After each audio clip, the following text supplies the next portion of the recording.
চলো চলো তোমাদের একটা বিয়ে বাড়ি থেকে ঘুরিয়ে নিয়ে আসি। দিনটা ছিল 8 ফেব্রুয়ারি, আমার সেজ পিসির ছেলের রিসেপশনে। গিয়েই যেটা প্রথম আর প্রধান কাজ ছবি তোলা, সেটা আগে সেরে নিলাম, আর গিফট দেয়া অবশ্যই।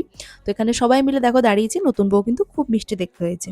তারপরে আরো একটা প্রধান কাজের মধ্যে পড়ে এই খাওয়া দাওয়া। স্টার্টারে ছিল চিকেন পকোড়া, যেটা আমার ভীষণ ভালো লাগে খেতে। এখানের মধ্যেই সব পিসিরা দিদিরা রয়েছে, গল্প করছে, বিয়ে বাড়িতে যা হয় আর কি। তারপর আবার ছবি তুলে নিলাম। এরপর গেছিলাম ভাইয়ের ঘরটা একটু ঘুরতে, কেমন সাজিয়েছে সেটা দেখার জন্য। দেখো এখানে তত্ত্ব এসে গেছে, অনেক রকম তত্ত্ব দিয়েছিল। আর খাটটাও দেখো খুব সুন্দর করে ফুল দিয়ে সাজানো হয়েছে। এরপর চলে যাই খেতে, কারণ অনেকটা রাত হয়ে যাচ্ছিল, ভাবলাম খেয়ে নিই। আর এখানে তোমরা কিন্তু ভিডিওটা পজ করে দেখে নিতে পারো কি কি খেয়েছিলাম।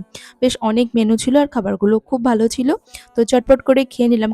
প্রায় অনেক বছর পরই পিসির বাড়ি এলাম, আর সবার সাথে দেখা হয়তো ভীষণ মজা হচ্ছিল, অনেক কথা সবার সাথে হলো। আর এই পানটা দেখো বেশ সুন্দর না? তারপর গাড়িতে ফটো চাচাই করতে করতে বাড়ি চলে এলাম।